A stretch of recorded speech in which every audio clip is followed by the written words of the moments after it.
Saya benar-benar nggak percaya dan nggak yakin kalau anak-anak tersebut terlibat dalam kasus ini. Assalamualaikum warahmatullahi wabarakatuh. Bertemu kembali dengan Cak Bogel. Mudah-mudahan kawanku semuanya senantiasa dalam lindungan Tuhan Yang Maha Esa. Terima kasih yang sudah bergabung. Jangan lupa like, komen, dan subscribe-nya di channelnya Cak Bogel ya. Hari ini kita akan mendengarkan pernyataan Pak RW ya di lingkungan anak-anak terpidana kasus Vina Cirebon. Ya. Dan menurut Pak RW ini terpidana kasus Vina Cirebon ini menyatakan bahwasannya 100% salah tangkap. Dan apa yang sebenarnya terjadi akan kita ikuti bersama-sama videonya. Saya benar-benar nggak percaya dan nggak yakin kalau anak-anak tersebut terlibat dalam kasus ini. Hanya polisi Cirebon yang bikin geleng-geleng seluruh masyarakat Indonesia pernyataan ini ya Pak ya. Saya skip pernyataan Anda Pak ya. Anda tidak mau membuka kasus ini, tunggu di persidangan. Weh, hebat polisi Cirebon ya. Berarti Anda selama ini menutupi kasus ini ya Pak ya. Di awal-awal dan kesaksian bahwa Bapak betul-betul tidak percaya 100% terhadap penangkapan mereka. Silakan Pak. Ya, karena saya jujur secara pribadi tahu persis kondisi mereka, kemudian kepribadian mereka. Kemudian saya juga asli warga sini dan saya jadi pengurus juga dari tahun 2002 sampai 2014. Kemudian memang saat kejadian itu saya posisinya lagi off, lagi tak menjadi RW. Kemudian di 2017 sampai sekarang saya masih menjabat sebagai ketua RW. Kemudian latar belakang keluarga. Kenapa Pak RT menyimpulkan bahwasanya para terpidana ini termasuk Peggy Setiawan ini salah tangkap? Mereka adalah sebagian besar kuli bangunan ya. Jadi nggak punya motor. Dan Pak RW ini karena berada di lingkungan sekitar anak-anak terpidana ini dia mengetahui betul perilaku dan sikap dari terpidana 7 terpidana kasus Vina Cirebon.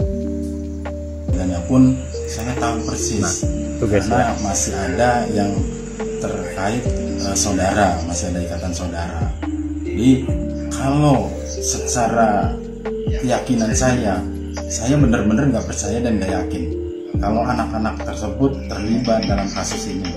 Jujur saya nggak percaya sama sekali. Mereka apa sih Pak pekerjaannya, Pak, latar belakang sehingga akhirnya sebagian dari mereka atau mereka itu dituduh oleh polisi sebagai geng motor Pak?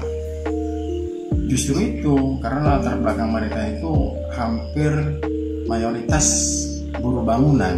Anak-anak itu terlibat dalam geng motor, secara logika nggak masuk akal lah.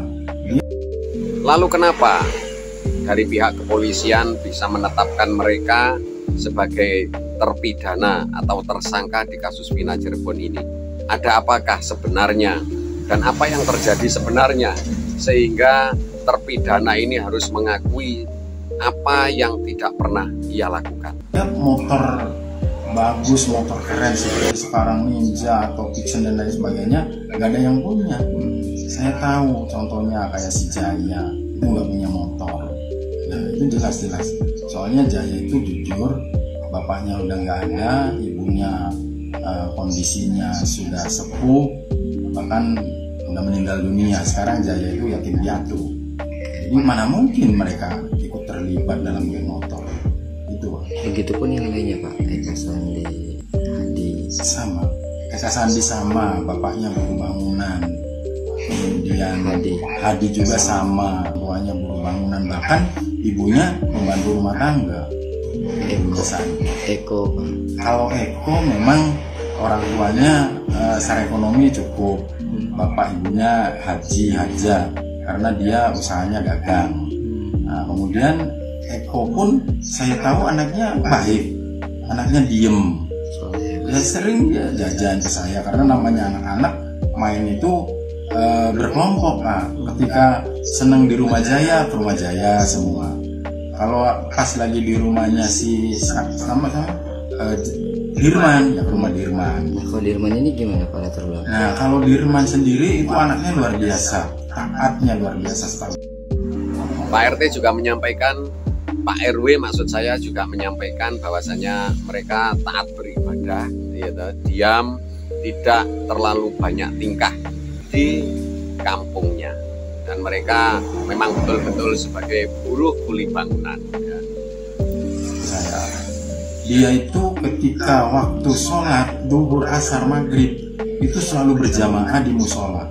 Posisi musolanya itu sebelah utara warung saya, posisi rumah Dirman sebelah selatan rumah saya. Jadi ketika waktu sholat untuk sholat berjamaah, Dirman itu selalu melewati warung saya. Jadi saya tahu persis kepribadian Dirman, kemudian ketaatan Dirman.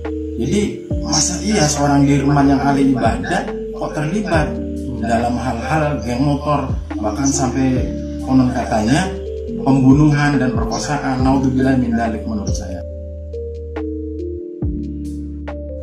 Dan ini adalah salah satu bukti Peggy Setiawan yang terdapat bekas luka jahitan di telinga, ya. Kenapa?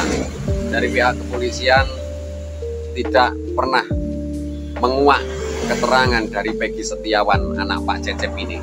Padahal kita tahu bahwasanya dari pengakuan-pengakuan atau fakta-fakta di lapangan ini, dari ijazah, dari kartu keluarga, dari jenis kelamin yang tertera, ini ada ketidaksinkronan atau ada kejanggalan di sana. Mengapa Peggy Setiawan, anak Pak Cecep ini, dan konon kabarnya ini adalah anak mantan Wakil Bupati Cirebon ini, tidak pernah dimintai keterangan apa yang sebenarnya terjadi?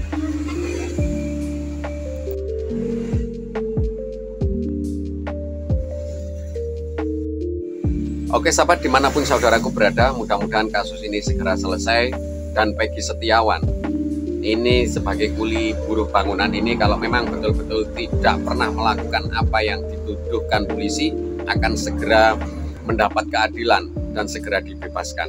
Dan mudah-mudahan di tanggal 24 besok pra-peradilan Peggy Setiawan ini bisa menghasilkan sesuatu yang kita inginkan. Terima kasih, Cak Bogel undur diri, kurang lebihnya mohon maaf. Diakhiri, wassalamualaikum warahmatullahi wabarakatuh.